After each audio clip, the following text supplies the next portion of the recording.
Baik, kita mulai saja. Assalamualaikum warahmatullahi wabarakatuh.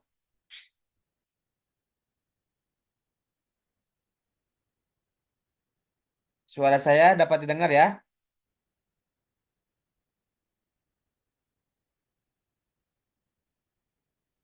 Halo, suara saya terdengar? Terdengar, Pak. Ya. Alhamdulillah dalam kesempatan malam ini kita dapat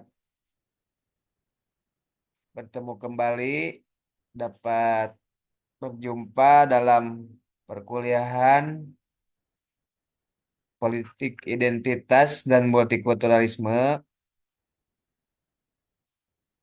Dalam kesempatan ini kita akan mengkaji, melanjutkan studi dari kajian sebelumnya mengenai identitas,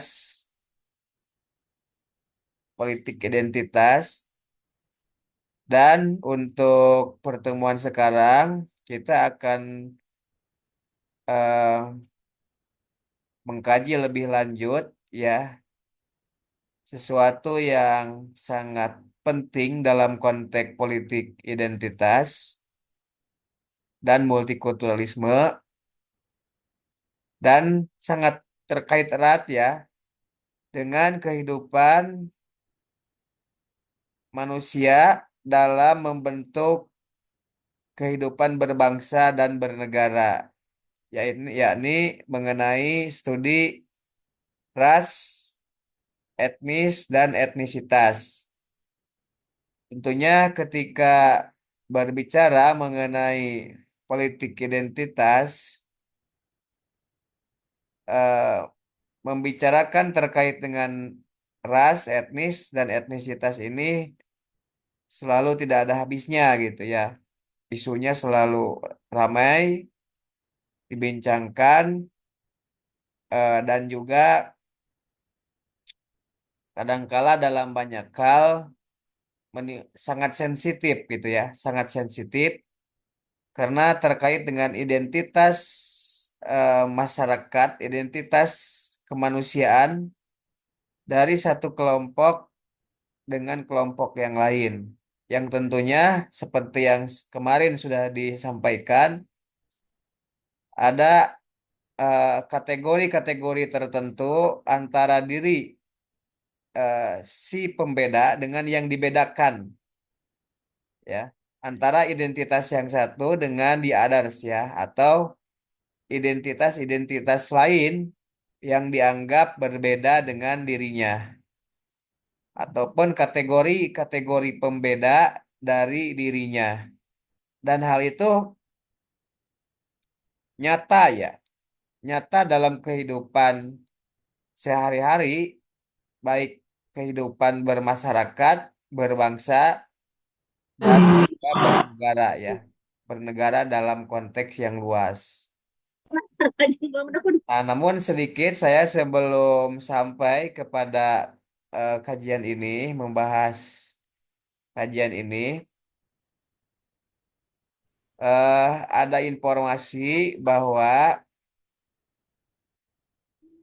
untuk mata kuliah ini setelah UTS, jadi orientasi penilaian utamanya itu adalah berbasis produk ya, berbasis produk. Jadi nanti saya jelaskan dulu ujiannya. Untuk ujian akhir semester itu ada pengumpulan dalam bentuk artikel ya, artikel yang tema-temanya itu adalah tema-tema kajian dari pertemuan ke 9 setelah UTS sampai pertemuan terakhir ya, sampai pertemuan ke 14. Jadi tema-tema artikelnya dalam bentuk studi lebih lanjut, mengembangkan atau studi kasus ya, mengembangkan eh, materi-materi yang telah saya sampaikan dari pertemuan ke-9 sampai pertemuan ke-14.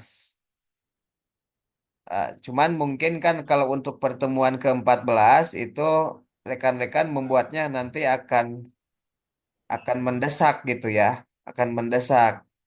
Sedangkan dipersiapkannya boleh dari sekarang, boleh dari sekarang supaya tidak terlalu mendesak sehingga nanti ketika ujian akhir semester itu tinggal Oke. mengumpulkan artikel tersebut. Mungkin untuk minggu depan saya akan ataupun minggu-minggu ini juga nanti saya sampaikan di grup WA ketentuan penulisannya seperti apa gitu ya.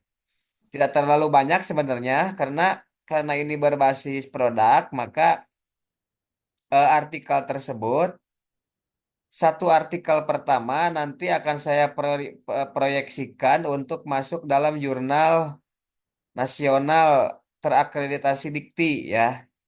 Setidaknya Sinta 5 lah gitu. Statusnya Sinta 5. Untuk itu yang terbaik pertama. Untuk yang terbaik pertama tentunya nanti dengan adanya eh, apa itu revisi-revisi lah ya perbaikan dengan saya nanti Anda akan mendapatkan eh, poin ya dari jurnal ilmiah tersebut. Ya mungkin bermanfaat juga bagi Anda kan, bermanfaat juga. Yang kedua nanti terbaik keduanya akan dimasukkan di dalam eh, artikel mingguan untuk Teras Unsil Radar Tasikmalaya ya, yang kerjasama antara Teras Unsil dengan Radar Tasikmalaya. Nah itu bentuknya dalam bentuk artikel singkat ya. Jadi ini mungkin nanti akan saya sampaikan ininya apa namanya kriteria-kriteria penulisannya, kemudian juga berapa ribu kata itu nanti akan disampaikan. Jadi tidak terlalu banyak sebenarnya karena kita targetnya dimasukkan dalam jurnal nasional terakreditasi Dikti ya. Nah, sehingga studi studi Anda ini tidak sia-sia akan dibaca dalam banyak orang dan biasanya kalau jurnal nasional terakreditasi itu ada online-nya juga ya, ada versi online-nya juga.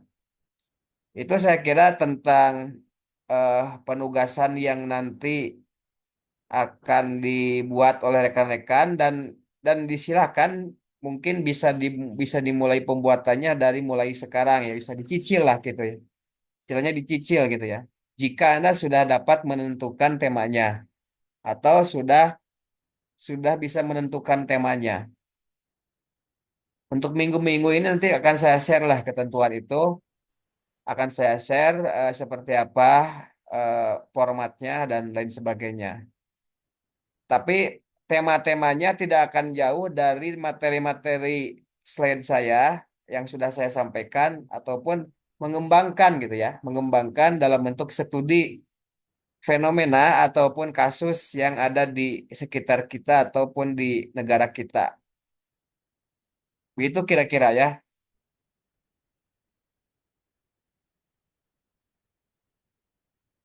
Nah, kita lanjut kepada materi bahwa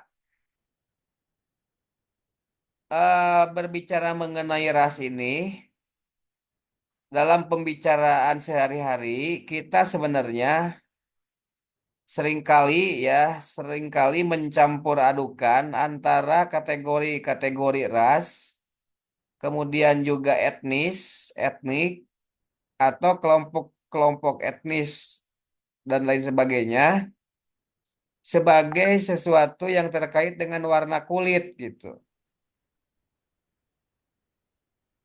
Jadi ras lebih dikenal sebagai kategori biologis yang dikaitkan dengan jenis darah dan warna kulit ya. Jadi ras itu biasanya lebih dikenal sebagai kategori biologis.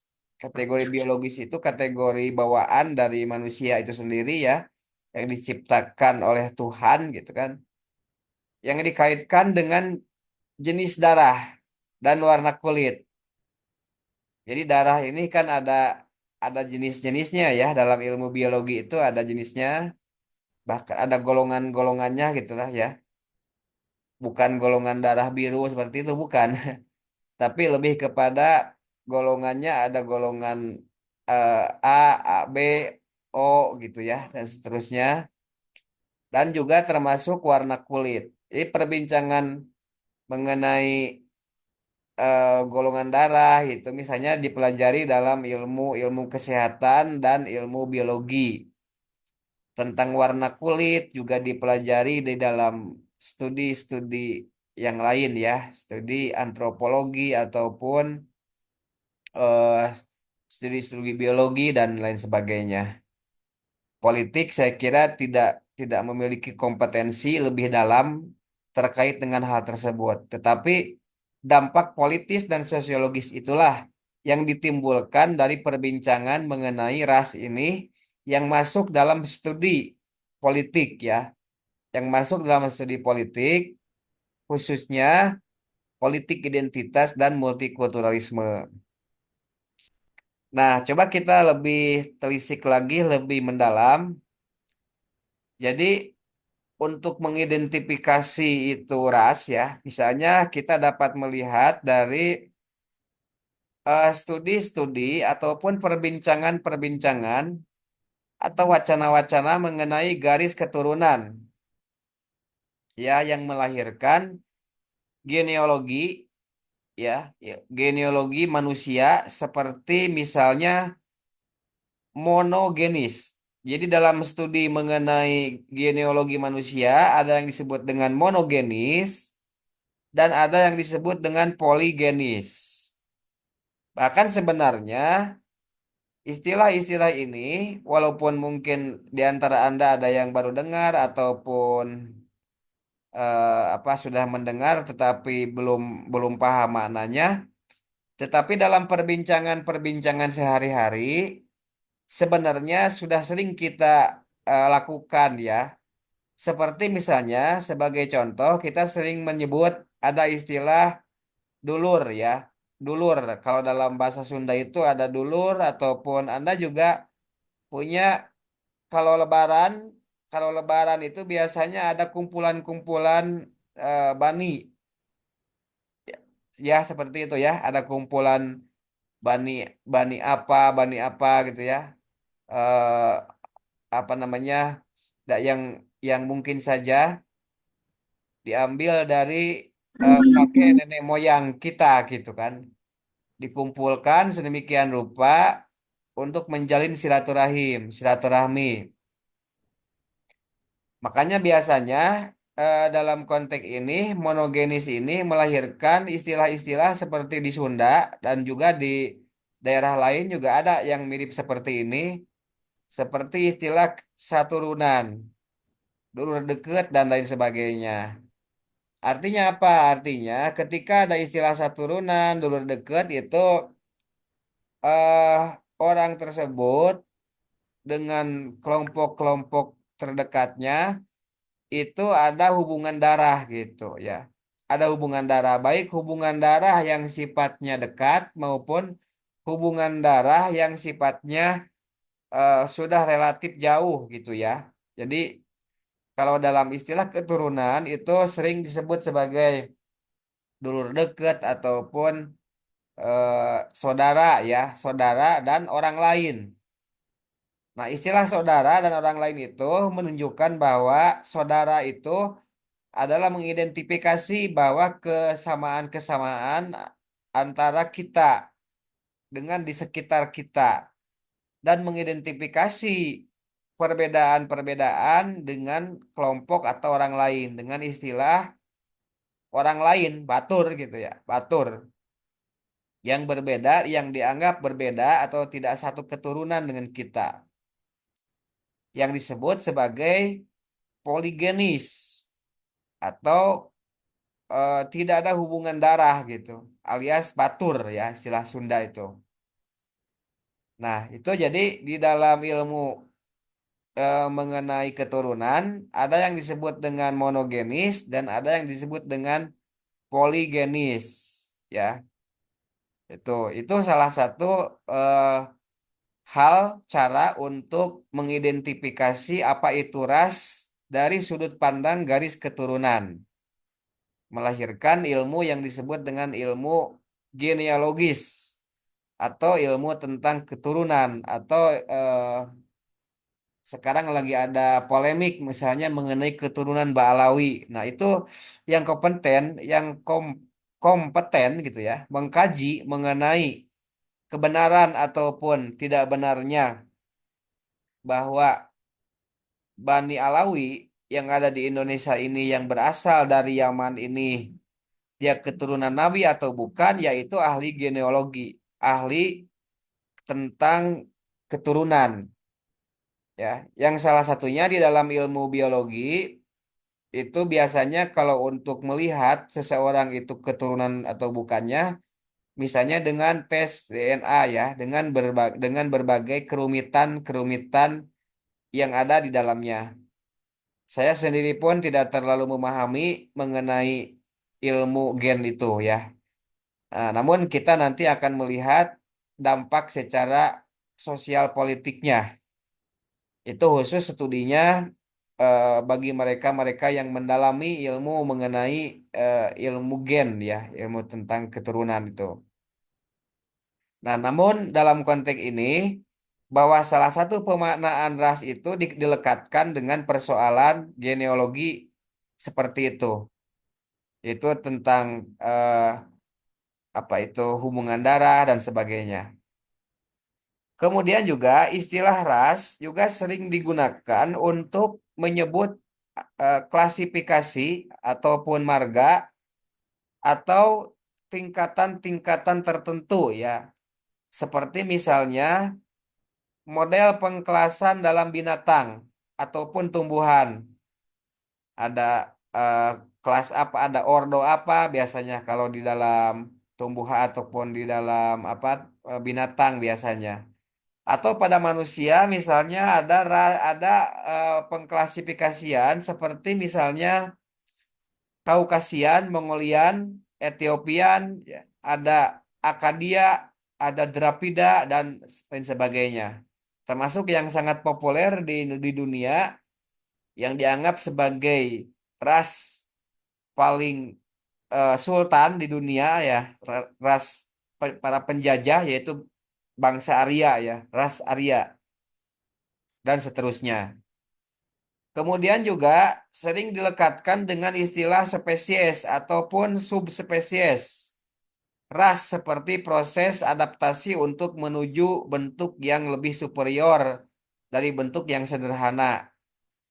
Yang melahirkan kajian-kajian di dalam ilmu biologi, misalnya seperti teori evolusi Darwin ya, atau Lamarck ya, teori mengenai eh, apa itu penyesuaian atau adaptasi terhadap lingkungan dari makhluk hidup yang asalnya memiliki bentuk rupa ataupun fisik yang sederhana menjadi bentuk yang lebih superior. Itu dapat ditelusuri dari teori-teorinya Lamarck misalnya dan juga teori evolusi Darwin ya yang sangat sangat dikenal waktu itu. Yang kemudian juga eh, ini melahirkan berbagai asumsi-asumsi yang kebenarannya pun sebenarnya tidak belum pasti ya. Misalnya tentang superioritas kulit putih. Kulit putih diidentikan sebagai simbol kemajuan gitu. Sedangkan kulit hitam diidentikan atau digambarkan sebagai simbol malapetaka ataupun simbol dikutuk gitu ya. Nah, dalam berbagai tingkatan dan dalam berbagai kasus penjajahan di dunia dunia ketiga oleh negara-negara maju itu sangat diidentikan dengan hal itu, termasuk juga penjajahan Imperium Inggris di negara-negara imperialismenya, negara-negara di seluruh dunia yang dijajah oleh Imperium Inggris. Mereka beranggapan bahwa orang-orang Inggris yang kulit putih itu memang diutus Tuhan ataupun sebagai utusan Tuhan untuk mengelola ataupun menjajah gitu ya, menjajah bangsa-bangsa berkulit eh, hitam atau berkulit gelap gitu ya. Sehingga biasanya banyak juga negara-negara yang dijajah itu yang diidentikan dengan simbol-simbol seperti ini. Kulit putih, kulit hitam. Kulit putih lebih superior, kulit hitam itu dianggap sebagai eh, apa namanya orang-orang terkutuk atau orang-orang yang pantas untuk diperintah atau pantas untuk dijajah.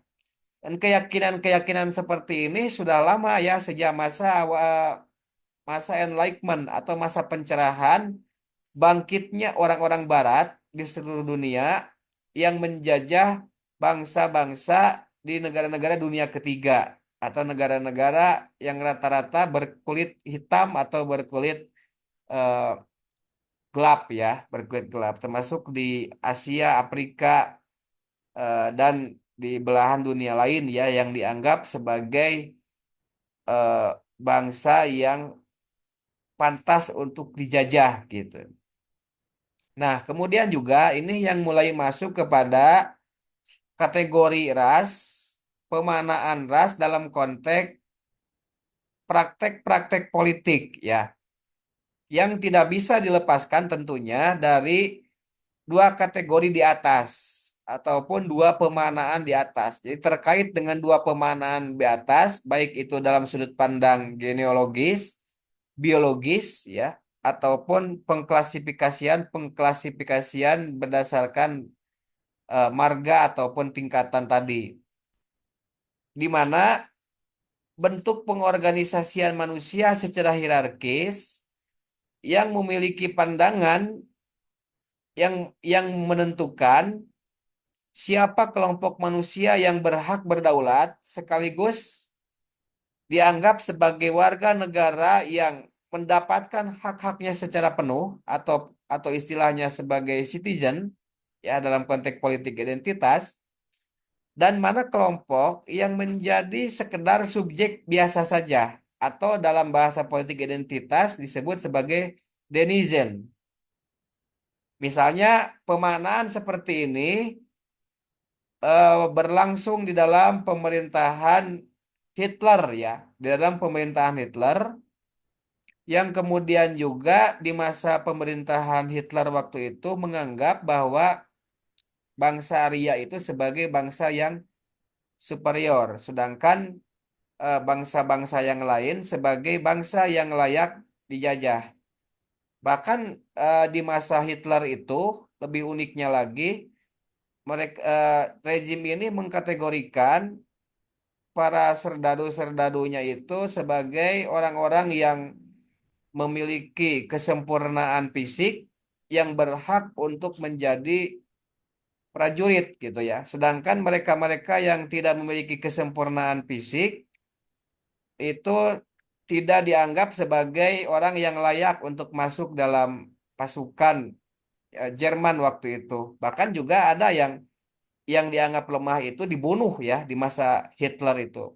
Nah, ini yang menjadi sebab kemudian juga eh, pemerintahan Hitler ini sebagai pemerintahan yang sangat rasis gitu ya, yang sangat rasis. Nah, kemudian juga coba kita telisik lebih dalam lagi mengenai etnisitas, etnis, dan etnonasionalisme. Selamat datang Pak Dr. Alek sambil mendengarkan ya. Iya, Pak. Ya, Saya ikut pasif saja, Pak. Makasih. ya. Ya.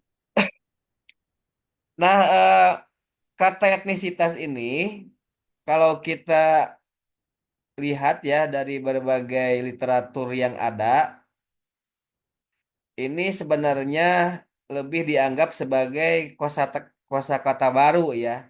Kosakata baru yang digunakan untuk menunjuk kepada rasa keterkaitan pada komunitas etnis tertentu. Kalau dilihat lagi, etnis ini berasal dari Yunani, kata etnis ini, yaitu etnos ya, yang diartikan sebenarnya cukup beragam. Ada yang berarti ikatan, atau ikatan pertemanan, ataupun ikatan suku, ataupun sekelompok binatang, ras laki-laki atau perempuan, atau juga ada yang mengartikan sebagai kasta ya.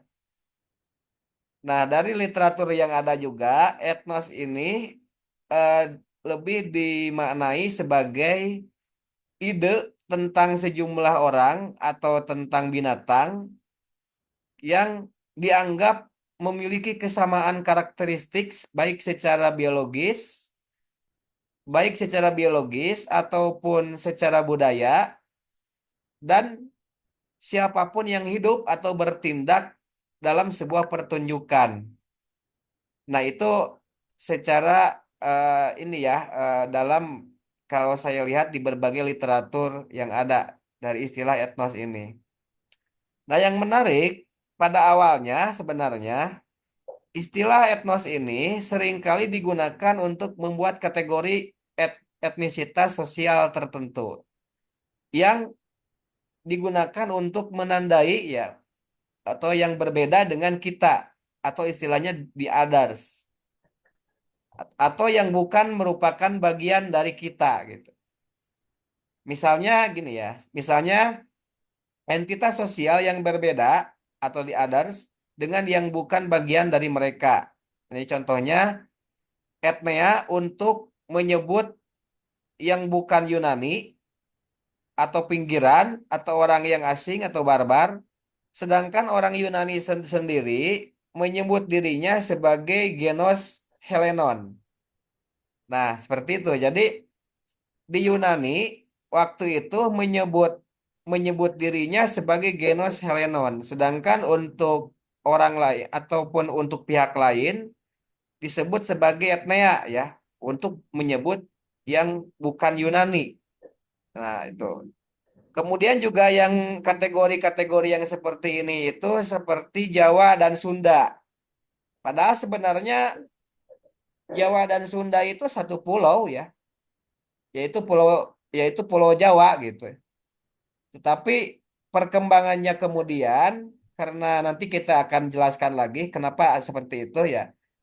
Eh, untuk orang Jawa itu biasanya menyebut seperangkat budaya dan juga ciri khas fisik, mungkin juga dalam berbicara ya, dalam tampilan-tampilan ketika berbicara ataupun bahasa yang digunakan, seperangkat budaya yang juga dipakai, baik itu budaya dalam bentuk apa itu tempat tinggal, pakaian dan sebagainya, memang dianggap berbeda gitu ya. Dianggap berbeda dengan orang Sunda yang juga memiliki seperangkat budaya, misalnya rumah, bentuk rumah ataupun ciri khas pakaian, gaya berbicara ataupun bahasanya sendiri gitu ya. Dan juga tentunya latar belakang sejarah yang berbeda. Sehingga di Jawa saja kemudian ada yang mengatakan dirinya sebagai orang Jawa yang biasanya untuk menyebut orang-orang di Jawa Tengah dan di Jawa Timur biasanya untuk orang Jawa tuh. Dan DIY ya, kalau provinsinya DIY. DIY Aku Jawa last option aja teh. Jawa Timur. Sedangkan untuk Jawa di bagian barat, Jawa Barat dan juga Banten biasanya disebut sebagai Sunda. Bahkan di Banten juga ada yang mirip ya, yang mirip seperti orang-orang Jawa ya. Jawa khusus tapi khusus Jawanya itu juga Jawa Banten kalau nggak salah ya Pak Dokter Alek ya, atau di Cirebon misalnya, Cirebon juga ada yang kategorinya sebagai orang Jawa ya, sebagai orang Jawa tapi Jawanya juga khusus bukan seperti Jawa Jawa Tengah dan Jawa Timur gitu ya. Nah, yang unik lagi untuk mencontohkan tadi, misalnya di Amerika ataupun di negara-negara Anglo-Saxon seperti Inggris itu ada sebutan bangsa untuk diri mereka sendiri. Karena itu Jadi menentukan orang harus Amerika, sesuai dengan ya, orang Amerika itu menyebut diri diri mereka sendiri itu dengan istilah bangsa. Sedangkan istilah etnis ataupun imigran itu untuk menyebut kelompok-kelompok minoritas ya, kelompok-kelompok minoritas pendatang gitu ya, pendatang yang dianggap sebagai pendatang.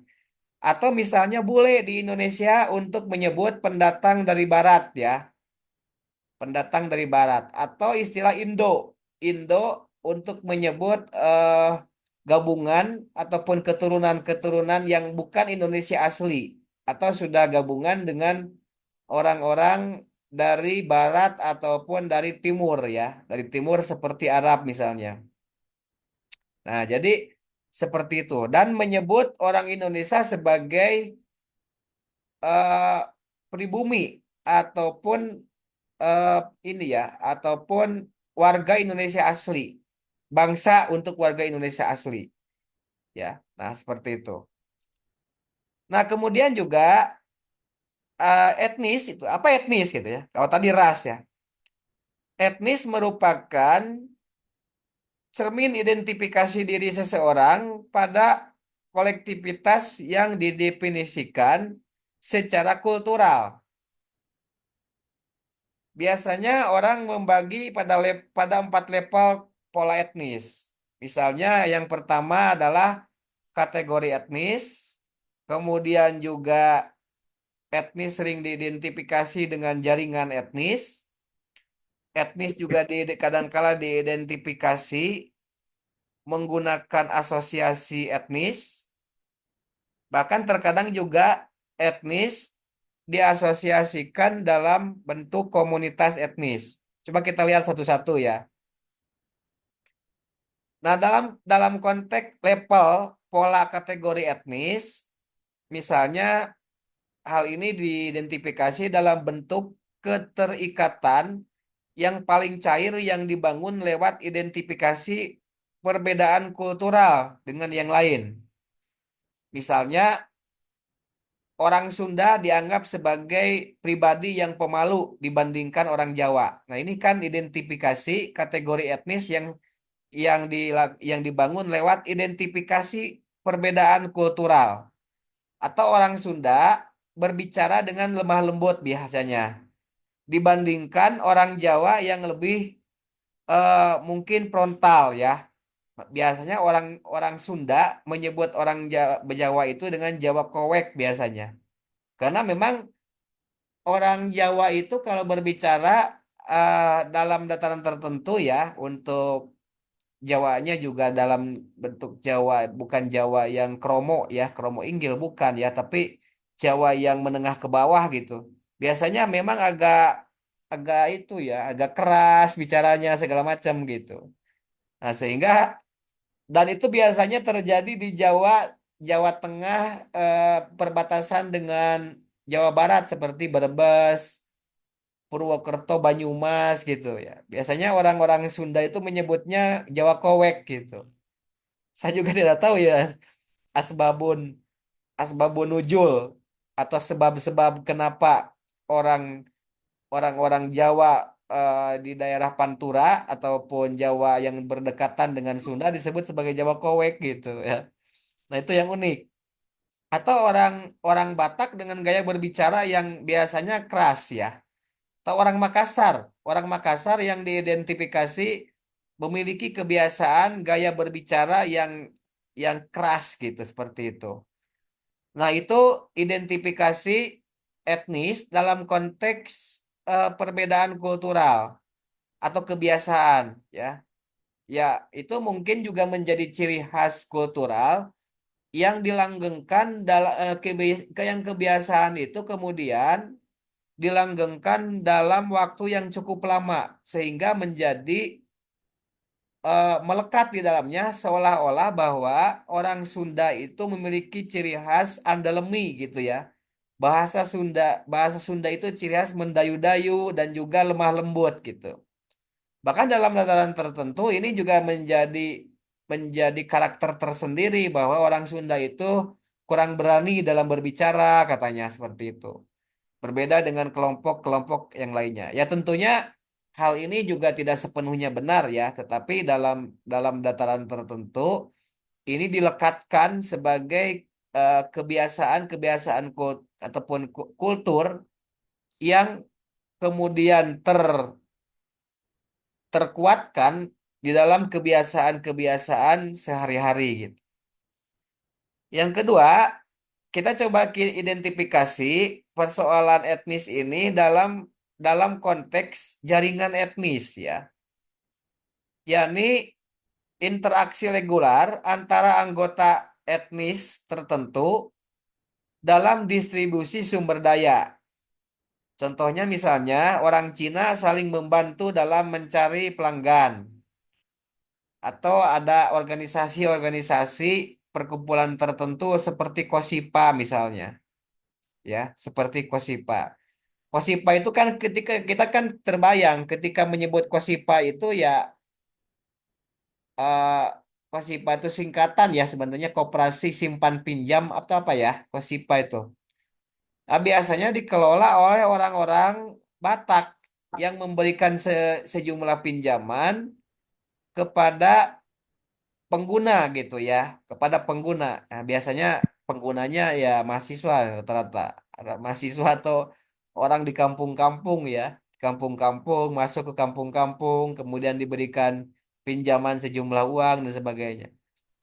Nah, tetapi Kosipa ini kan pada akhirnya yang awalnya melekat kebiasaan orang-orang anak-anak Batak gitu ya di daerah Jawa Tengah ataupun di Jogja yang memberikan sejumlah pinjaman kepada mahasiswa yang akhirnya menjadi kebiasaan dan seolah-olah bahwa Kosipa ini sekarang eh, bukan lagi dimiliki oleh orang-orang Batak gitu ya. Walaupun melekatnya tetap Batak gitu di dalamnya.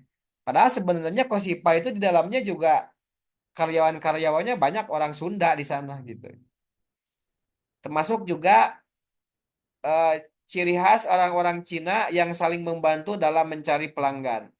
Biasanya kalau Anda ke jalan itu ya, ke jalan Hajet, di sana ada banyak toko Cina, baik itu toko elektronik ataupun toko-toko yang paling kentara toko-toko emas sebenarnya ya. Toko-toko emas yang terkenal di Tasikmalaya itu kan punya Cina itu sebenarnya. ABC ya, ataupun toko emas eh, banyak lah di sana ya toko toko emas berdikari dan sebagainya. Itu biasanya orang-orang Cina itu punya ciri khas kalau di tempatnya tidak ada barang yang ingin dibeli oleh pelanggannya, biasanya sering menunjukkan ke saudaranya ataupun ke sesama etnisnya. Mungkin bisa dicari di toko yang lain yang sebenarnya masih masih etnis Cina. Itu yang dimaksud dengan jaringan etnis ya. Kemudian juga asosiasi etnis. Asosiasi etnis itu di mana anggotanya membangun kepentingan bersama dan organisasi politik ya untuk mengekspresikan kepentingan mereka. Seperti contohnya misalnya Forum Betawi Rembug misalnya di daerah Betawi ya di daerah Betawi itu ada organisasi namanya Forum Betawi Rembug. Ya. Nah itu dianggap sebagai upaya untuk apa namanya mengasosiasikan etnis mereka ataupun Betawi ya, ciri khas Betawi gitu ya, lewat organisasi-organisasi yang seperti itu. Nah, kemudian juga eh, dapat juga terlihat dari pola komunitas etnis dalam wujud komunitas etnis, di mana komunitas etnis ini biasanya memiliki wilayah pembatas yang permanen dan secara fisik ada melampaui organisasi-organisasi politiknya atau organisasi-organisasi yang menaunginya.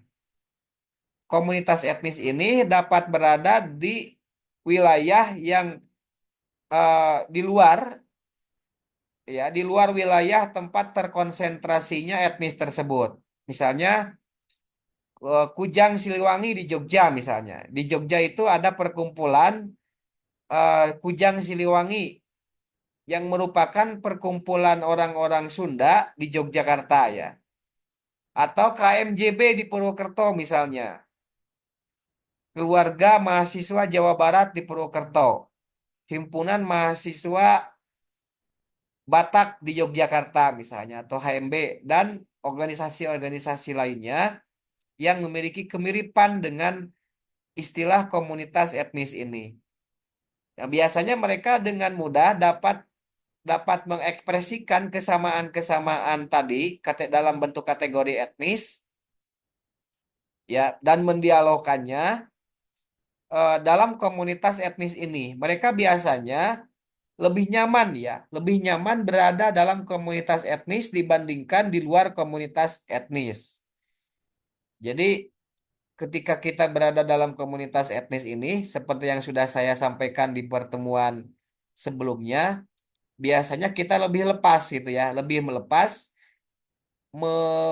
mengeksplorasi kesamaan-kesamaan, baik kesamaan fisik maupun kesamaan budaya dalam komunitas etnis ini. Bahkan juga kita lebih cair biasanya men- eh, membincangkan hal-hal yang terkait dengan baik itu perbedaan fisik, persamaan fisik maupun juga persamaan budaya gitu ya. Nah, itu rekan-rekan sekalian. Di lain itu juga ada istilah lain yang melekat, yang sering dilekatkan dengan istilah etnis ya, seperti misalnya etnonasionalisme. Etnonasionalisme itu merupakan imaji kebangsaan yang dilekatkan pada basis identitas askriptif atau nasionalisme kesukuan ya seperti contohnya misalnya sebutan ada istilah Sri Kandi Aceh misalnya bangsawan patriotik misalnya untuk menyebut kepahlawanan Thomas Matulesi ya di Maluku misalnya Sri Kandi Aceh untuk menyebut menggambarkan keberanian Sri Kandi Aceh seperti Cut Nyadin, Cut Mutia misalnya dalam mempertahankan ataupun dalam merebut kemerdekaan atau menggelorakan perlawanan-perlawanan terhadap penjajahan waktu itu. Jadi simbol-simbol ini sering dijadikan sebagai simbol kepahlawanan ya yang menunjukkan kategori apa namanya juga etnis tertentu dalam konteks etno nasionalisme. Nah, ada juga eh, yang disebut sebagai kelompok etnis. Jadi kelompok etnis ini merupakan sebuah ikatan kolektivitas yang ada di dalam sebuah masyarakat luas yang memiliki warisan bersama yang diakui, ingatan-ingatan masa lalu bersama, dan adanya fokus kultural terhadap satu atau lebih elemen-elemen simbolis yang diyakini sebagai penanda khas keanggotaan mereka. Nah, sebagai contoh, misalnya mengenai sejarah tentang Sunda. Jadi perlu saya jelaskan bahwa di seluruh Indonesia ini, bahkan di seluruh dunia ya, itu ada yang disebut dengan ikatan kolektivitas. Ya, ada yang disebut dengan ikatan kolektivitas, di mana ikatan kolektivitas ini dapat berupa misalnya sejarah tentang masa lalu dari etnis mereka. Misalnya Sunda punya ikatan sejarah masa lalu yang mungkin juga berbagai versi tentunya ya dari Sunda itu Terga- dari mulai yang valid dari mulai yang valid sampai yang dalam bentuk cerita-cerita tutur ya atau cerita-cerita masa lampau yang beredar dari mulut ke mulut. Ada juga cerita ataupun biasanya cerita masa lampau yang sudah valid itu disebut dengan sejarah biasanya. Cerita masa lampau yang kebenarannya itu mendekati valid gitu ya disebut dengan sejarah. Misalnya tentang sejarah Sunda itu dapat ditelisik dari berbagai literatur yang ada dari hasil penelitian para ilmuwan sejarah, dari bukti-bukti artefak ataupun eh, prasasti ya, prasasti-prasasti ataupun catatan-catatan sejaman ya. catatan-catatan di masa lampau, catatan-catatan kuno.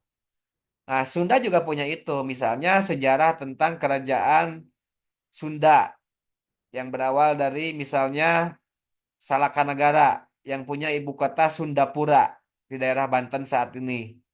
Coba baca beberapa buku ya, buku-buku sejarah dari Saleh dan Sasmita misalnya, ataupun buku-buku sejarah yang lain.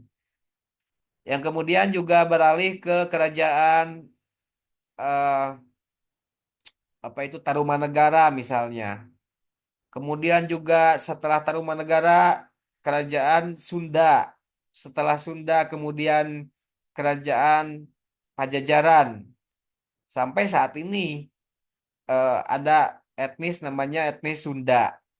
Jadi intinya poin utamanya yang ingin saya sampaikan bahwa setiap etnis itu memiliki cerita masa lampau gitu ya. Memiliki cerita masa lampau baik yang valid maupun yang mungkin juga disebarkan dari mulut ke mulut.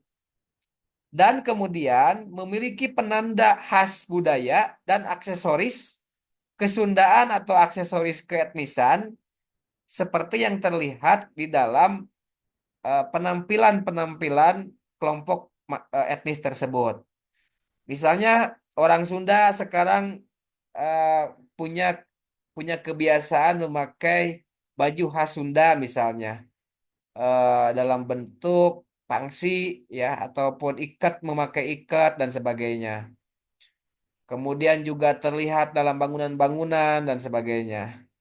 Kemudian juga memiliki ciri khas pelapalan eh, bahasa ya, memiliki bahasa dan cara melafalkan kalimat-kalimat ya yang mungkin menjadi ciri khas yang berbeda dengan etnis-etnis lainnya. Dan itu terjadi sedemikian rupa secara turun-temurun menjadi ciri khas penanda menjadi kelompok etnis itu. Nah, dengan demikian ya setidaknya etnis itu dapat ditandai dalam 6 ciri utama. Jadi rekan-rekan sekalian, suara saya masih terdengar ya? Bisa saya dengar? Ada, Pak. Ya. Dari uraian saya di atas bahwa terdapat 6 ciri utama etnis, ya, 6 ciri utama etnis dalam mengidentifikasi persoalan etnisitas ini. Yang pertama adalah adanya sebuah nama yang khas yang mengidentifikasi atau mengekspresikan esensi komunitas tersebut.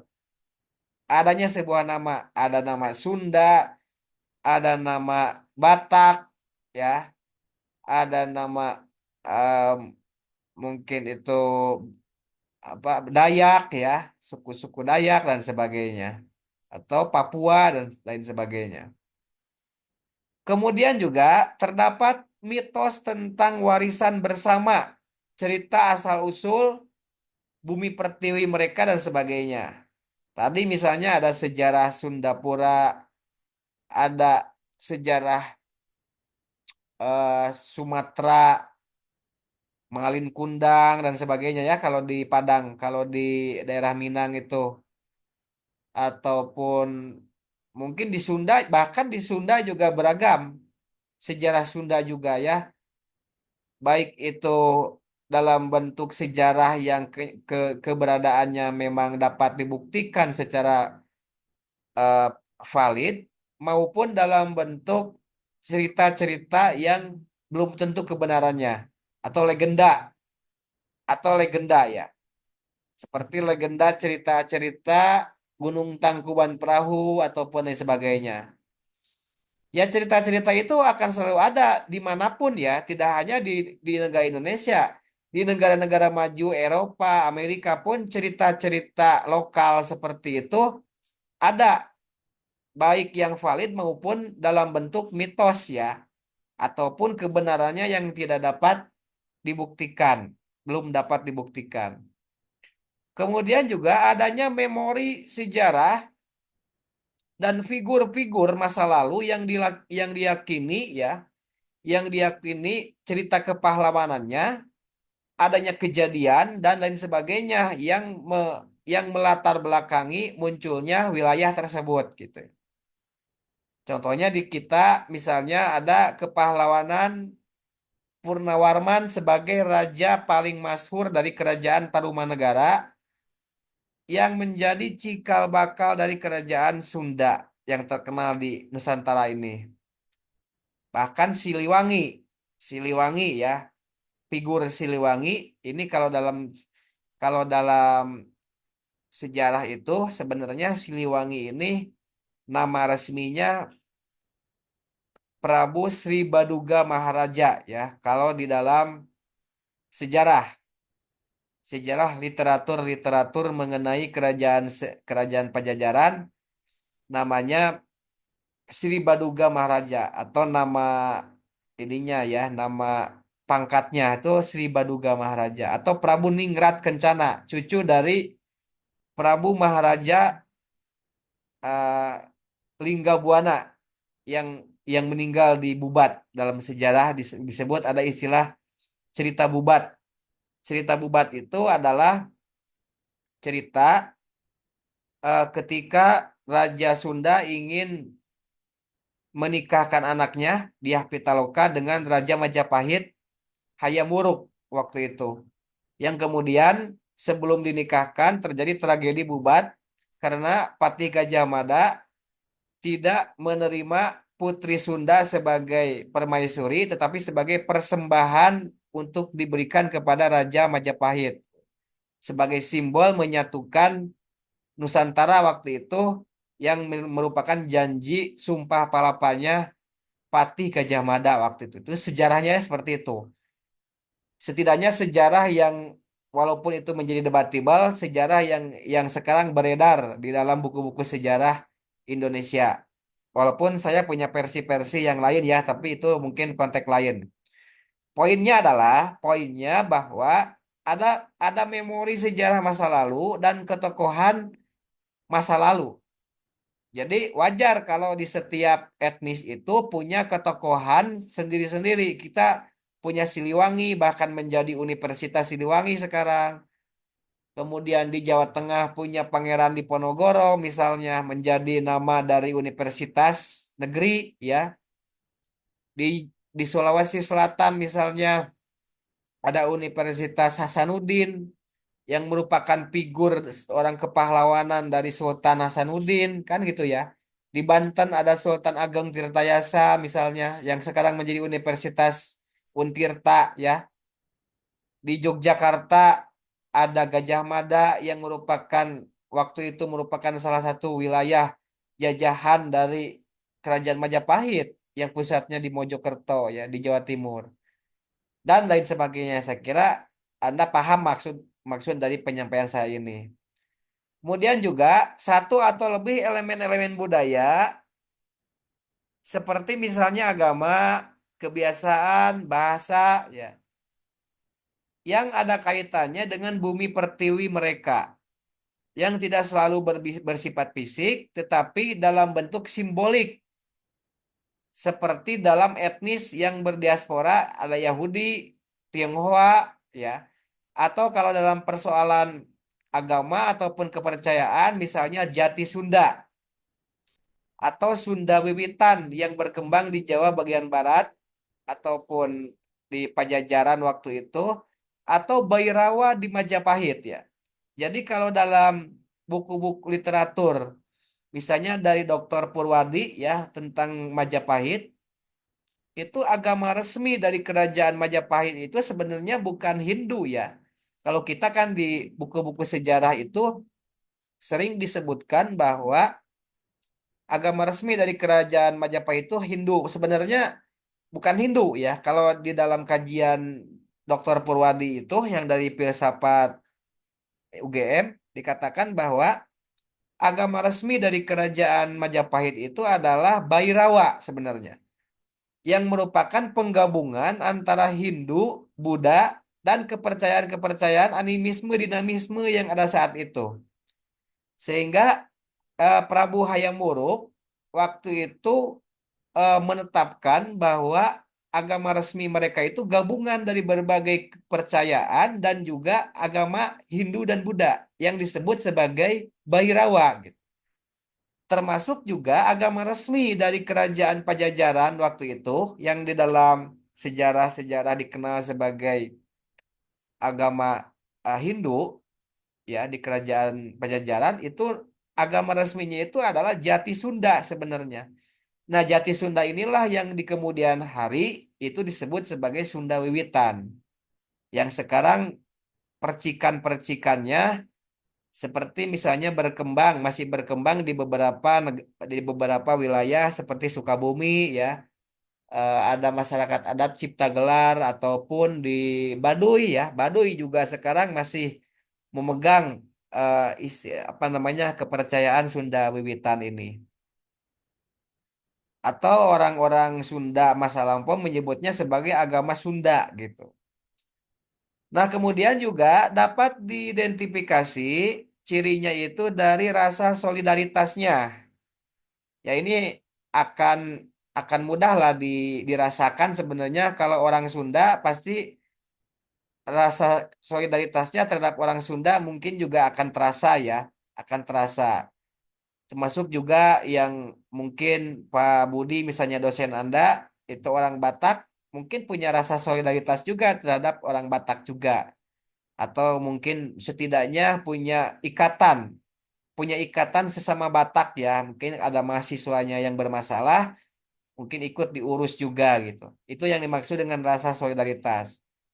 Kemudian juga ada penanda-penanda etnis seperti yang bersifat rasional ya, seperti misalnya sifat kekerabatan atau kinship ya, atau juga jenis ataupun bentuk baju, bahasa tadi sudah saya sampaikan juga, ciri-ciri fisik, warna kulit ataupun bentuk anatomi.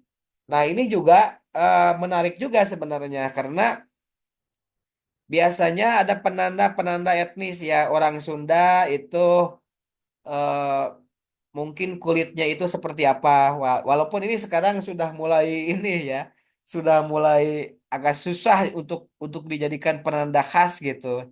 Tapi di dalam perbincangan-perbincangan masih sebenarnya masih berlaku seperti dulu saya kuliah di Jawa. Orang-orang Jawa itu punya stereotip terhadap orang Sunda itu khususnya perempuannya katanya cantik-cantik gitu ya. Memang orang Jawa nggak cantik gitu kan. Nah itu jadi ya unik juga. Mereka melihat bahwa orang Sunda itu katanya cantik-cantik tetapi materialis katanya. Yaitu sesuatu yang sebenarnya juga tidak benar ya. Artinya tidak sepenuhnya benar. Mungkin juga ada beberapa kasus ya benar gitu ya.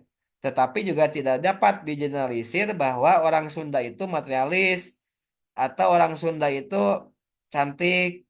Persoalan cantik itu kan juga relatif ya. Ya kalau perempuan kalau di dalam kepercayaan orang Islam semua perempuan ya cantik, semua laki-laki ya tampan gitulah ya.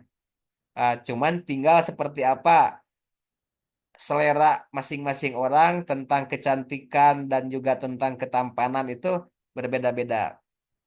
Cuman kan di masa modern ini kecantikan dan juga kemenarikan itu direduksi sedemikian rupa ya dalam hal-hal yang sifatnya itu salah kaprah gitu.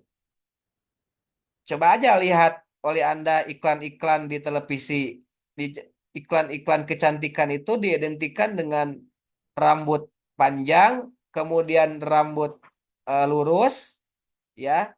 Berarti anak saya tidak dianggap sebagai anak yang cantik dong, karena anak saya keriting gitu. Seperti itu kan? Karena dominasi iklan-iklan di televisi itu masuknya dalam mainstream yang seperti itu gitu. Coba sekali-kali iklan di televisi itu, misalnya iklan tentang kecantikan itu, tampilkan orang Papua yang kulitnya itu kulit kulit berwarna ataupun kulit misalnya mungkin berwarna gelap dengan rambut yang keriting gitu. Tapi kan perusahaan multinasional itu seperti Unilever ataupun perusahaan-perusahaan kecantikan misalnya, apakah mereka berani nggak mengajukan seperti itu karena takutnya tidak laku segala macam. Nah, itu kan menjadi anggapan ya, menjadi anggapan bahwa ada etnis yang superior dan ada etnis yang inferior gitu. Etnis yang superior kemudian dianggap kulitnya harus putih, rambutnya kemudian lurus, panjang dan sebagainya. Nah, itu kan sebenarnya salah kaprah ya. Artinya dalam konteks kajian mengenai etnis itu sebenarnya tidak benar juga gitu ya, tidak benar. Tetapi di dalam kehidupan sehari ya seperti itu. Bahkan juga orang-orang orang Sunda itu punya ciri khas fisik yang unik. Saya nggak tahu ya, kalau orang Sunda itu apakah hidungnya itu mancung atau tidak ya aslinya ya, Pak Dokter Alek ya. Orang Sunda itu apakah hidungnya mancung atau seperti apa? Katanya kalau dalam literatur orang Sunda itu merupakan gabungan dari orang India dan orang Cina. Karena Purnawarman itu adalah ya atau Linggawarman ya ininya orang tuanya dari Purnawarman itu aslinya orang India atau pendatang dari India yang di kemudian hari menikah dengan orang-orang dari keturunan Yunan Utara atau Cina gitu ya, Cina. Sehingga orang-orang Sunda itu yang sekarang itu katanya merupakan gabungan dari eh, orang India dengan orang Cina. Nah, itu ya kemudian ya perlu kita kaji lagi lah ya. Seperti apa kebenarannya, apakah memang seperti itu? Kenapa juga orang Sunda itu eh, rahangnya mungkin juga lebih lebih menarik gitu ya. Kalau orang Batak biasanya rahangnya lebih ini ya, lebih terlihat ya. Orang Batak itu apa ya disebutnya mungkin lebih lebih tegas gitu ya rahangnya itu. Nah, jadi sampai kepala bentuk anatomi yang seperti itu gitu. Ya, bentuk anatomi yang seperti itu. Seperti misalnya orang Papua. Orang Papua itu memiliki keunikan tersendiri ya. Orang Papua itu. Misalnya dengan hidung yang seperti itu bentuknya. Jadi saya tidak mengatakan bentuk hidung orang Papua itu dalam konteks buruk dan tidak ya. Ini bukan dalam konteks buruk yang dan tidak. Karena itu relatif persoalan buruk dan tidak itu. Tapi orang Papua itu memiliki hidung yang unik misalnya besar, lebar ya, lebar misalnya. Beda dengan orang-orang Cina yang hidungnya itu biasanya agak sempit, tapi dia panjang gitu ya, agak mancung. Dalam bahasa orang-orang itu mancung. Nah, itu kan sebenarnya persoalan-persoalan pembeda ya, persoalan pembeda yang dalam masa modern ini direduksi sedemikian rupa seperti apa yang bagus dan seperti apa yang tidak. Nah, itu yang sesat sebenarnya. Ketersesatannya itu di sana. Itu kepentingannya banyak termasuk di dalam kepentingan ekonomi ya, transnational corporation dan multinational corporation. Jadi mereka menafsirkan sendiri bahwa eh, tampilan-tampilan fisik yang yang dianggap menarik dan unik itu dan digemari banyak orang itu adalah tampilan yang seperti apa gitu. Padahal sebetulnya nggak ada ya. Aslinya tuh nggak ada yang seperti itu. Semua menarik sebetulnya. Cuman modernisme mereduksi sedemikian rupa tampilan-tampilan yang menarik itu, misalnya hidung mancung, rambut lurus misalnya. Itu ketersesatannya itu di sana sebetulnya. Nah, ini yang mungkin menjadi bagian dari studi kritis kita ya terhadap budaya pop itu namanya, kajian budaya pop saat ini. Jadi, mengapa kemudian orang Indonesia ter mungkin ada beberapa di antaranya yang tergila-gila dengan hidung yang mancung segala macam. Sebenarnya nggak usah, karena orang Sunda mah dah hidungnya nggak mancung aslinya gitu. Ya, uniknya udah seperti ini aja gitu ya. Nah, itu. Jadi jangan kemudian ter tereduksi oleh kepentingan-kepentingan budaya pop modernisme seperti itu. Nah, ini terakhir dari Profesor Horowitz ya. Ini orangnya masih ada, Horowitz ini sebenarnya belum meninggal ya masih ada sekarang. Bahkan juga beberapa bulan ke belakang Profesor Horowitz ini ke Indonesia. Datang ke beberapa universitas seperti di Gajah Mada dan juga eh, di Jawa ini ya di Sulawesi kalau nggak salah, dia berkunjung ke Sulawesi. Ini yang menulis mengenai asal-usul etnis ya. Menurutnya, asal-usul etnis itu dapat ditinjau dari eh, asimilasi atau fusi dan diferensiasi atau visi. Yang kemudian juga dipecah dalam beberapa pemahaman, yaitu yang pertama amalgamasi, kemudian inkorporasi, kemudian divisi, dan kemudian juga proliferasi. Nah, apa amalgamasi itu? Amalgamasi itu merupakan ya dua atau lebih kelompok yang menyatu menjadi kelompok yang lebih baru dan lebih besar biasanya. Jadi gabungan dari ini rumusnya gabungan A dan B yang melahirkan C ya. Sesuatu yang baru dan biasanya lebih besar. Ini sebagai contohnya di mana etnis Indian di Amerika waktu itu bersatu dengan orang-orang Inggris yang sebelumnya menduduki wilayah ini yang kemudian di masa modern membentuk apa yang disebut sebagai negara United States of America. Keduanya kemudian bergabung sebagai pembentuk Amerika yang lazim disebut sebagai bangsa saat ini. Nah, itu ya. Jadi ini yang disebut sebagai penyatuan amalgamasi dalam konteks asal-usul etnis amalgamasi. Kemudian juga ada yang disebut dengan asal-usul etnis itu asimilasi inkorporasi. Inkorporasi itu merupakan gabungan satu kelompok yang mempengaruhi identitas yang lain. Jadi gabungan misalnya kalau dirumus di sini gabungan antara A dan B melahirkan kelompok yang merupakan bagian dari salah satu itu. Ya, jadi satu kelompok yang dominan biasanya. Satu kelompok mempengaruhi identitas yang lain. A plus B melahirkan A. Nah, itu ya. Jadi satu kelompok ada yang lebih dominan, yang kemudian muncul menjadi identitas eh, yang disepakati gitu. Contohnya adalah orang-orang Eropa datang ke daratan Australia dengan suku asli aborigin, melahirkan Australia baru yang coraknya itu seperti Eropa sentris. Jadi Australia modern saat ini itu coraknya tidak seperti orang aborigin, padahal sebenarnya suku asli atau orang-orang asli orang Australia itu sering diidentifikasi sebagai suku aborigin. Tapi sekarang yang muncul ke dunia itu kan tidak seperti suku aborigin, tapi seperti Australia. Bahkan kalau tidak salah, bahasanya juga ya bahasa Inggris ya Australia itu ya. Kalau nggak salah bahasa nasionalnya itu bahasa Inggris kalau salah.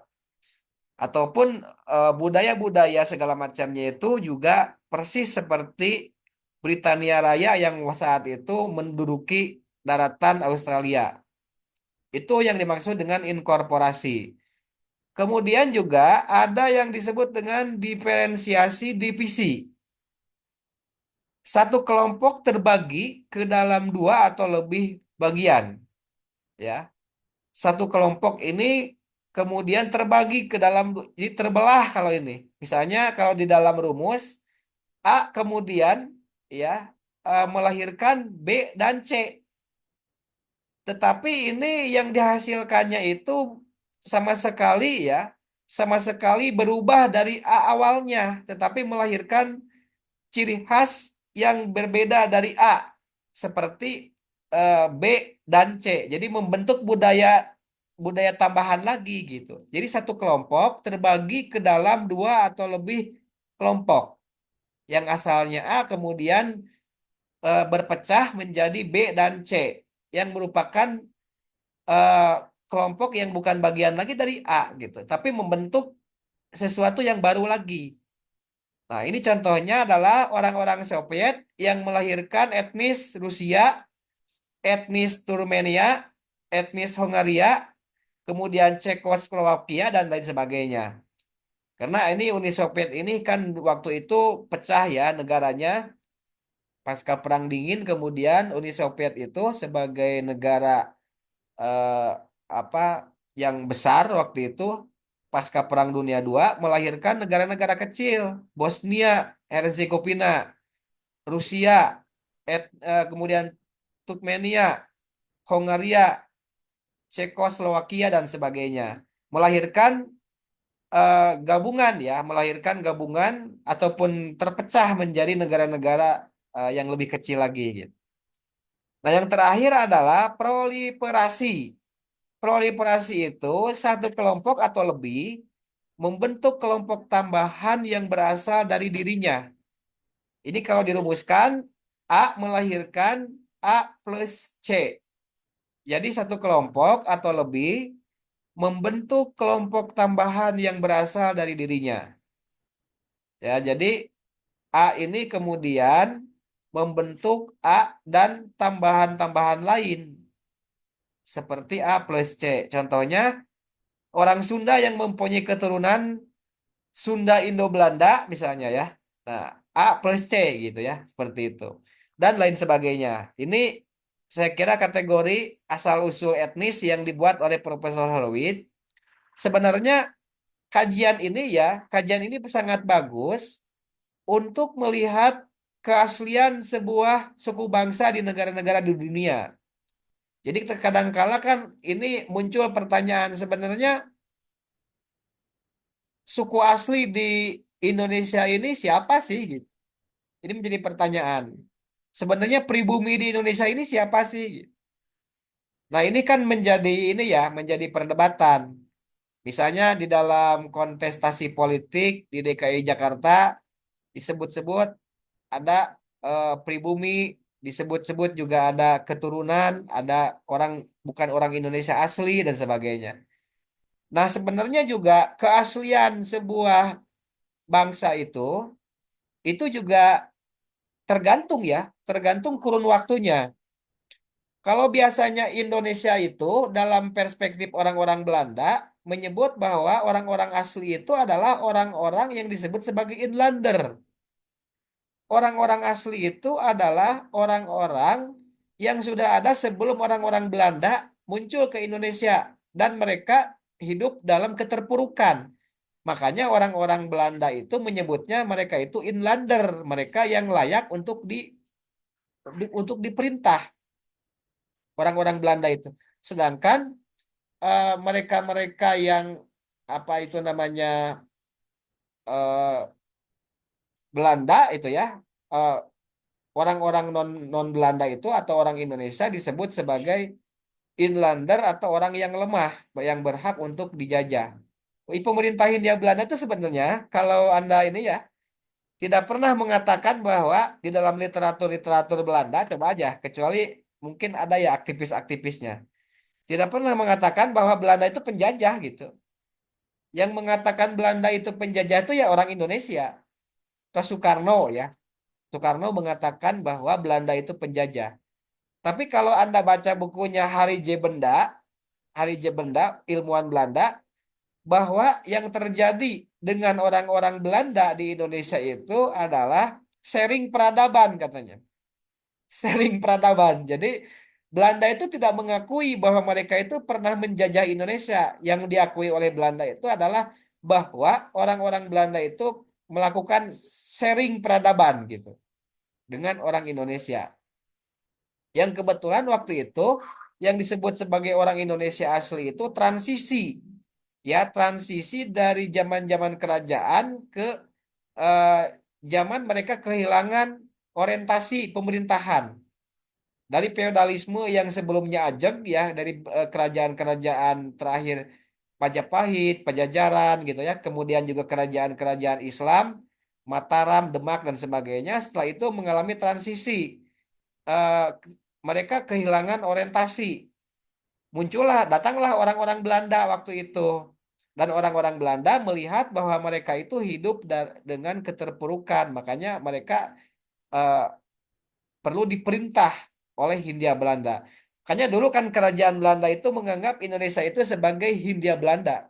Jadi bagian dari kekuasaan kerajaan Belanda gitu.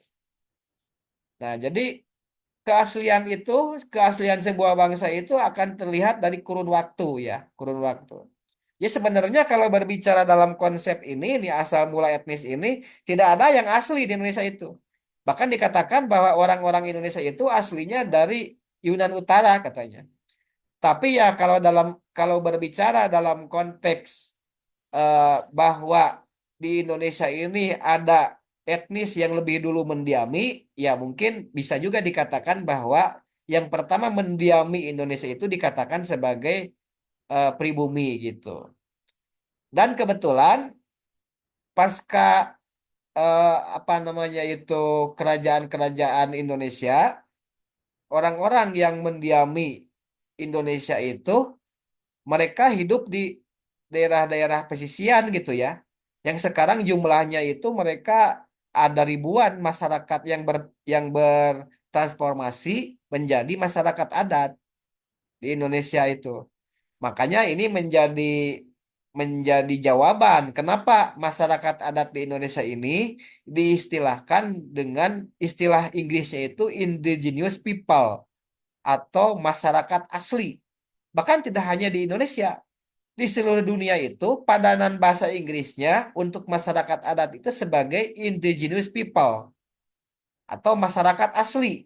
Orang-orang dia dalam literatur dunia, masyarakat adat itu sering dipadankan sebagai masyarakat asli karena sebelum negara-negara di dunia ini mengenal masa pencerahan atau enlightenment, di negara-negara tersebut sudah ada dulu suku-suku ataupun penduduk pribumi yang sekarang pun mereka masih hidup. Jadi di Amerika itu juga masih ada suku-suku adat, kemudian juga di Afrika ya, termasuk juga di India, di Indonesia ada ribuan masyarakat adat, bahkan juga sekarang diadvokasi oleh masyarakat adat Nusantara, ya, AMAN namanya, Aliansi Masyarakat Adat Nusantara, dan mereka biasanya ada ininya, ada apa namanya perkumpulan-perkumpulannya sering melakukan perkumpulan internasional selama berapa tahun ya kalau nggak salah 4 tahun sekali ada konvensi internasional Indigenous People ya yang khusus mengkaji mengenai eh, hak-hak masyarakat asli di seluruh dunia gitu. Nah, jadi seperti itulah kira-kira ya. Dan dalam konteks politik, persoalan keaslian ini juga ada di undang-undang negara. Biasanya mereka siapa yang berhak menjadi presiden itu sudah menjadi warga negara minimal 15 tahun misalnya. Jadi etnisnya seperti apa ya tidaklah, tidak dibahas biasanya. Bahkan orang Indonesia juga etnis Sunda misalnya tinggal di Amerika Serikat, udah 40 tahun tinggal di Amerika ya bisa jadi presiden Amerika kalau memang terpilih mah gitu ya dalam kontestasi politik. Karena di dalam konstitusi Amerika, calon presiden Amerika itu harus menjadi warga negara Amerika minimal 15 tahun. Tidak disebutkan etnisnya etnis apa gitu kan.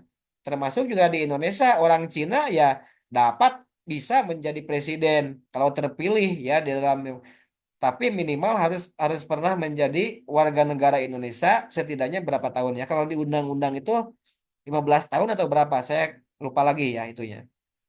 Nah, itu saya kira jadi sebenarnya dalam konteks etnik ini ya tidak tidak masalah mau etnik apa juga menjadi presiden Indonesia.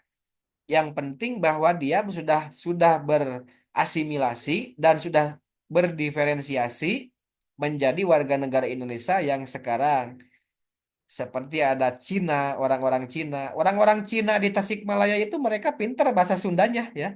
Mereka lahir dan besar di Tasik. Mereka tidak tahu bahkan tidak tahu nenek moyangnya orang Cina itu ya tidak pernah ke Cina di Tasik aja. Saya punya punya teman pengusaha toko emas di Tasik orang Cina. Saya tanya, kok kamu pernah ke Cina nggak? Ke ibu kota ke rumah kamu di sana nenek moyang nggak pernah saya nggak tahu katanya. Nenek moyang saya udah lama punah. Jadi ya saya udah generasi keberapa, udah saya dilahirkan di Tasik, saya juga pinter bahasa Sunda karena dari kecil udah dididik pakai bahasa Sunda. Jadi mereka sudah punya keterikatan sebagai orang Sunda aja sekarang mah, bukan lagi orang Cina Tiongkok gitu ya. Negaranya RRT bukan seperti itu, tapi sebagai orang Tasik gitu. Nah, ini ya. Jadi ini sebenarnya teori ini bisa menjelaskan berbagai kasus sosial politik di Indonesia ya, termasuk juga dalam ramai-ramai hingar-bingar politik pilkada kemarin ataupun hingar-bingar pilpres dan sebagainya. Nah, saya kira itu yang dapat saya sampaikan. Eh, saya persilahkan kalau ada pertanyaan-pertanyaan ataupun tidak tidak mesti bertanya ya, mungkin sanggahan ataupun ide-ide atau juga hal-hal yang lain lah yang bisa disampaikan. Silakan Fazal ya, silakan Fazal Muhammad. Baik, terima kasih atas waktunya, Pak. Mungkin cepat aja pertanyaannya. Jadi, tadi kan dijelaskan bagaimana masyarakat adat itu jadi satu masyarakat yang asli gitu di satu bangsa. Tapi kemarin karena memang kebetulan baru ke Baduy, gimana gitu Pak cara menjelaskan dalam konteks masyarakat adat antara Baduy dalam dan Baduy luar. Maksudnya itu adalah kalau kita melihat dari atau berdasar pada teorinya Profesor Horowitz tadi ada depresiansi itu, ada yang fokus di PC. Saya juga baca soal Baduis and Muslim itu tuh bukunya dari Profesor Nicholas Nicholas Gates. Itu tuh ada di satu kesimpulan yaitu menyebutkan bahwa masyarakat Baduy dalam dan masyarakat Baduy luar itu memang satu etnis yang sama, tapi di masyarakat Baduy luar itu sudah adalah masyarakat yang dianggap sudah tidak bisa melaksanakan fungsi-fungsi masa lalu atau fungsi-fungsi ritualismenya lah yang dianggap sebagai satu eh, ibaratnya adalah satu apa ya kayak turunan dari ya kayak warisan dari adat mereka lah. Jadi masyarakat adat Baduy luar itu sudah dianggap tidak bisa menjalankan fungsi-fungsi tersebut. Nah, kalau seperti itu gimana Pak cara menjelaskan identitas dari masyarakat Baduy luar dan Baduy dalam itu sendiri? Ya, Terlebih terlebih ya, masyarakat Baduy luar itu dianggap sudah tidak bisa gitu, tidak bisa melakukan fungsi eh, si kebaduyan yang aslinya gitu Pak. Begitu Pak. Terima ya. kasih. Baik, bagus sekali pertanyaannya ya dalam konteks asal-usul etnik ini. Mungkin juga sebenarnya teori asal-usul etnik ini juga dalam prakteknya tidak hanya dimaknai dalam konteks eh, fisik ya, tetapi budaya ya, budaya dan juga tadi yang disampaikan Puzzle itu misalnya terkait dengan tatanan ya, tatanan yang coba dipertahankan oleh satu komunitas tertentu yang kemudian di dalam prakteknya mengalami perubahan-perubahan ataupun pergeseran gitu ya, pergeseran. Mungkin dalam analisis bisa saja dapat dimasukkan dalam konteks diferensiasi, misalnya dalam konteks diferensiasi divisi ya. Sehingga awalnya misalnya itu merupakan budaya leluhur yang diturunkan dari kerajaan Pajajaran ya, waktu itu dari kerajaan Pajajaran yang melahirkan komunitas-komunitas yang memegang teguh agama Sunda, leluhur Sunda waktu itu. Yang kemudian secara fanatik mereka dalam waktu yang lama mereka kemudian mempertahankannya dalam satu tatanan sosial kultural kultural tertentu disebut sebagai eh, penghayat agama leluhur yang kemudian mereka karena situasi kondisi modernitas segala macam ya tersingkirlah dalam komunitas Baduy itu. Dan tentu saja di dalam perkembangan selanjutnya komunitas ini mungkin memiliki respon tertentu yang berbeda gitu ya. Respon tertentu yang berbeda terhadap perkembangan zaman gitu.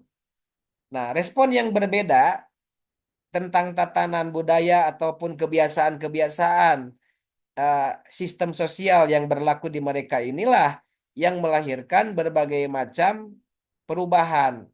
Misalnya dalam konteks diferensiasi divisi ini, Kalau orang Baduy di sana kemudian yang tetap kekeh, berpegang teguh kepada tatanan-tatanan yang diwariskan oleh Maharaja Sri Baduga waktu itu, yang kemudian dipegang teguh menjadi apa itu namanya apa namanya kebiasaan orang-orang Baduy ya, yang tidak bisa diganggu gugat, tidak bisa dipengaruhi oleh kehidupan modernisme, sehingga di antaranya ternyata ada yang lebih kooperatif dengan perubahan zaman gitu.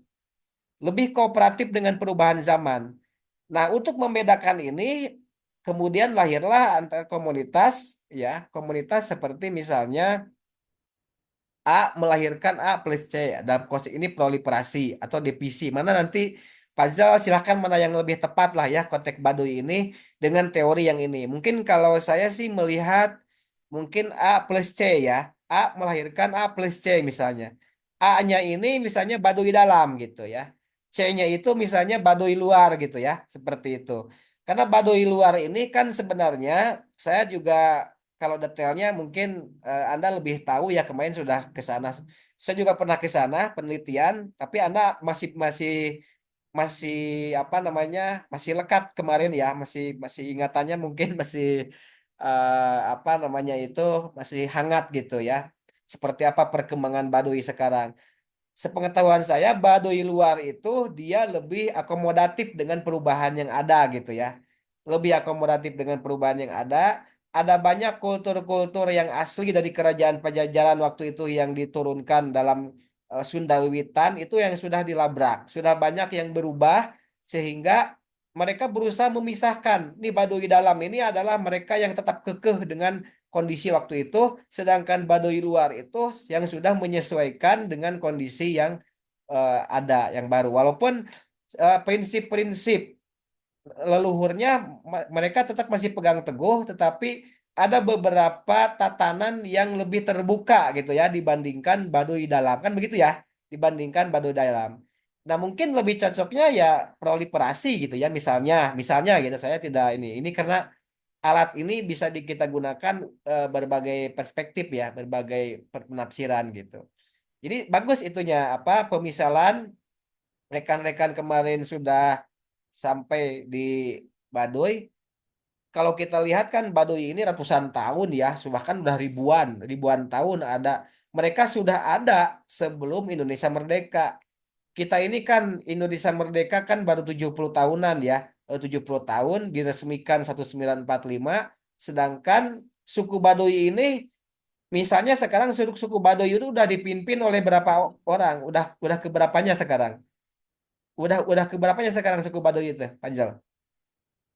Kalau kemarin sih kurang paham, kurang dijelasin juga Pak. Soalnya kalau soal masalah Puun dan Jaro itu kalau nanya Puunnya belum gak banyak yang bisa dikulik. Soalnya kayak dirahasiakan gitu kayaknya gitu Pak. Ya, Jadi ya. kalau di Baduy Ya. dalam agak susah mengulik. Saya yakin itu udah ribuan tahun ya.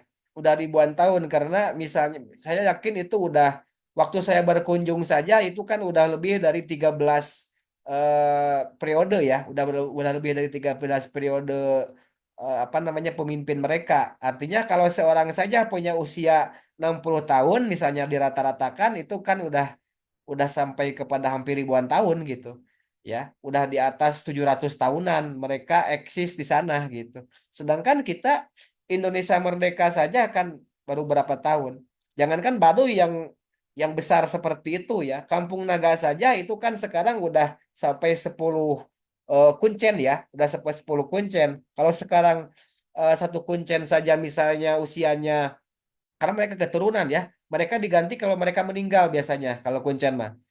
Kalau satu orang usianya 60 tahun aja itu kan udah kalikan saja 60 kali 10 udah 600 tahunan gitu. Nah, itu kebayang ya, kebayang. Kalau Kampung Kuta kan sekarang udah ke 14-nya. Udah generasi ke-14 kuncinya itu. Usianya rata-rata 70 tahun, 70 tahun dikali 14 udah bayangkan udah ribuan tahun itu mereka ada di negara ini gitu kan. Sehingga sebenarnya kalau negara paham tentang konteks ini, negara harus bisa melindungi hak-hak mereka gitu ya. Harus bisa. Cuman rata-rata kan pemimpin negara ini juga kadang-kala tidak paham juga keberadaan mereka itu. Sehingga suku rimba di ibu kota itu ya di 15 kota, di kabupaten 15 kota ada namanya suku rimba. Itu kan dijadikan tempat wana wisata sehingga mereka terusir. Padahal mereka udah ribuan tahun ada di tempat itu. Sehingga itu dijadikan wana wisata, mereka itu kan sifatnya berpindah-pindah dari satu tempat ke tempat yang lain. Setelah mereka mengelola wilayah itu, kemudian mereka pindah lagi, kemudian mereka pindah lagi dan tidak merusak ya alam. Sebenarnya juga dengan adanya mereka itu tidak usah dibangun wana wisata, hutan itu udah aman sebetulnya karena mereka konsepnya itu bersatu dengan alam. Manusia di masyarakat adat itu konsepnya itu bersatu dengan alam, bukan merusak alam. Mereka memanfaatkan alam tapi bersatu dengan alam gitu. Konsepnya begitu. Kayak di Kampung Naga juga kan sama. Kampung Naga yang relatif sudah modern konsepnya begitu. Apalagi di tempat-tempat di Kalimantan, di Riau, suku-suku adat di daerah-daerah sana. Beberapa saya pernah ke suku-suku adat di Riau ya. Kemudian di daerah Maluku ya, suku-suku adat itu saya pernah mengunjungi. Itu mereka hidupnya di daerah pedalaman bahkan juga beberapa ada yang tidak tersentuh oleh kalau di Papua itu bahkan suku-suku adat itu ada yang tidak tersentuh oleh pemerintahan karena mengapa mereka ada di tebing-tebing dan hidup di pohon-pohon di rumah pohon namanya di Papua itu mereka hidup di pohon-pohon membentuk bangunan-bangunan bahkan ya beberapa di antaranya ada yang masih eh, apa itu menyerang manusia ya menyerang manusia itu ya memakan daging manusia lah karena dianggapnya musuh gitu. Ada di Papua masih banyak yang seperti itu. Namanya apa ya? Kanibal itu ya, kanibal. Karena mereka menganggap bahwa yang datang mengganggu mereka itu ya mereka bunuh gitu. Bukan berarti bahwa mereka jahat, tapi memang kulturnya masih seperti itu gitu. Ya, kulturnya masih seperti itu. Itu ya kira-kira ya, Fazal ya. Ya, menarik sebenarnya kemarin pengalaman yang luar biasa itu ke Baduy itu. Jadi kita biar tahu bahwa Indonesia itu tidak seperti tergambar di televisi saja, sering terlihat di televisi saja seperti ini, seperti kita, tapi juga ada hal-hal yang mungkin unik, hal-hal yang mungkin baru di di wilayah-wilayah yang terpencil di Indonesia. Mungkin masih ada yang lain, dipersilakan. Rekamannya nanti bisa dilihatlah di YouTube saya ya. Tadi saya share juga linknya. Kira-kira jelas, paham atau bagaimana? Boleh nambahkan, Pak? Oh ya, silakan Pak Ratu Alek ya. Silakan Ya, Bapak mau menambahkan atau misalnya ya. berpendapat atau menambahkan Ah, materi dan sebagainya. ya, Silakan Pak. puzzle, puzzle terkait dengan tadi ya, eh, Baduy dalam dengan Baduy luar. Bahwa semua orang itu tidak bisa apa ya terisolir dari budaya yang lain gitu ya. Nah, inilah yang dinamakan dengan infiltrasi budaya. Bapak di ini di kolom chat ya. Infiltrasi budaya itu adalah sebuah fenomena ketika budaya dari luar negeri itu dalam data petik ya. Karena bisa saja bukan luar negeri, tetapi luar daerah ya, yang mempengaruhi budaya lokal. Jadi persoalannya adalah kalau tadi ada divisi, itu justru memperkaya sebuah budaya ya menjadi berbeda antara budaya yang satu dengan budaya yang lain, walaupun tadinya adalah sama. Bapak mendapatkan satu histori dari IG-nya si Azka ya, itu bahwa ternyata katanya di Baduy luar juga sorry, orang-orang Baduy dalam perempuan-perempuannya atau remajanya itu juga mereka memiliki Instagram ya, tetapi handphonenya itu disimpan di Baduy luar kan begitu ya di Panamping ya. Nah, jadi artinya bahwa manusia itu tidak bisa terlepas dari orang lain karena memang pada hakikatnya adalah manusia itu selalu bersekutu, manusia itu selalu berhubungan dengan yang lain. Persoalannya apakah dia itu memilih budaya yang lain atau tidak, itu adalah persoalan pribadi atau persoalan subetnis yang bersangkutan. Kalau di sini kan di teorinya divisi ya. Divisi itu kalau kata Pak Subhan tadi, eh, generasi ini ada sudah lama kan, sejarah itu menyatakan bahwa dari zaman Mataram itu ya mulainya Baduy, dan Baduy itu katanya adalah Sunda asli ya karena bahasanya juga asli, tidak ada pikukuh seperti orang Jawa. Nah, jadi apakah itu perbedaan ini menjadi persoalan atau bukan? Itu tergantung kepada cara kita memandangnya. Kalau kita melihat bahwa ini menjadi satu kemerosotan, itu bisa saja kalau kita menggunakan perspektif yang satu. Tetapi justru akan memiliki hal yang lain itu kalau kita menggunakan perspektif yang lain ya, bahwa ini eh, bahwa mereka itu sudah menerima arus modernisasi ya. Persoalannya seperti yang tadi Pak Subhan katakan, ada orang rimba di Riau ya, ada eh, orang Kubu ya, itu orang-orang yang masyarakat terasing yang juga terkena tergerus ya oleh pembangunan lah dalam hal ini ya, mungkin bukan negara lain, pembangunan juga itu merupakan faktor yang dapat mempengaruhi orang-orang tersebut, masyarakat terasing tersebut, sehingga ketika orang Naga yang dulunya berada di hutan yang benar-benar mereka jaga, tetapi hutannya sekarang sudah berupa hutan sawit, maka banyak persoalan-persoalan biologi yang mereka tidak pahami, ya. Dan akhirnya ketika kurikulum nasional dimasukkan, ya, mereka belajar tentang ini, tentang itu, maka toga, tanaman obat keluarga itu berbeda dengan apa yang mereka miliki, gitu. Nah, ini adalah persoalannya adalah yang dinamakan dengan infiltrasi budaya. Nah, saya senang sekali dengan teori yang dikemukakan oleh Pak Subhan tentang asal-usul etnis ini ya. Amalgamasi, barangkali Pak Subhan saya ingin kurang jelas, bisa di di Zoom yang ininya. Amalgamasi itu kan dua atau lebih kelompok menyatu menjadi kelompok yang lebih baru dan lebih besar. Artinya ada dua budaya yang bersatu, ya. A dan B itu menjadi C. A hilang, B hilang, ya. Itu adalah amalgamasi, ya, atau inkulturasi, ya.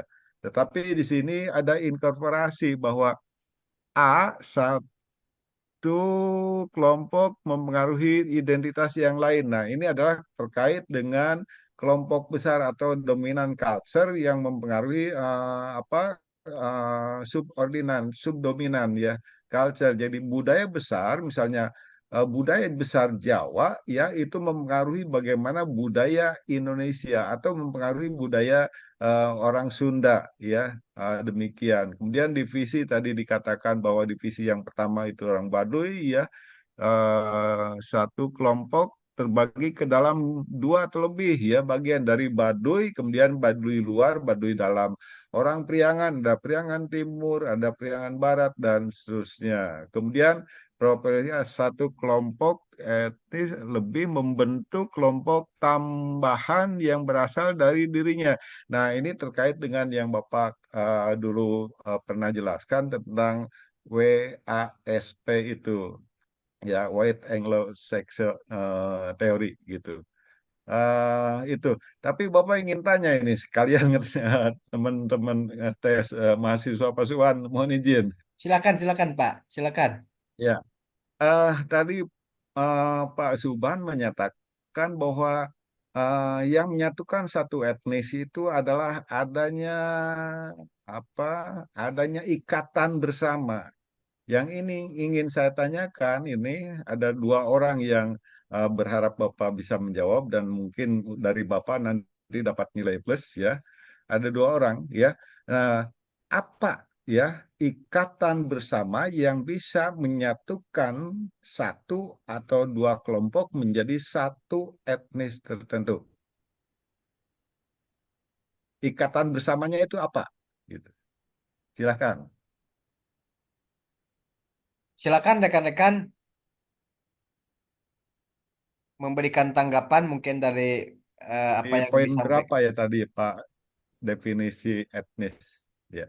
Jadi ada ikatan bersama. Nah, apa ikatan bersama yang nah ini ya merupakan sebuah ikatan kolektivitas. Nah, apa ikatan kolektivitas atau apa sih yang bisa mengikat satu orang ya dengan orang yang lain atau kelompok yang satu dengan kelompok yang lain sehingga menyatu menjadi sebuah kelompok etnis. Ayo, Ya, silakan. Ada ya, yang Boleh saya ditanyakan? Ya, silakan, boleh, silakan. boleh. sebelumnya perkenalkan saya Fikri dari kelas C, Pak. Berkenaan dengan ikatan kolektivitas yang sudah disinggung tadi oleh Pak Alex ya, yang ada dalam sebuah masyarakat luas. Kemudian eh, jadi sebuah ikatan itu yang dimaksud di sini adalah mungkin bisa jadi adalah ikatan pernikahan mungkin, Pak. Jadi dari dua darah tertentu kemudian menjadi suatu darah gitu, Pak. Ataupun menjadi etis yang baru gitu Pak dari pernikahan itu Pak. Ya, ada yang lain?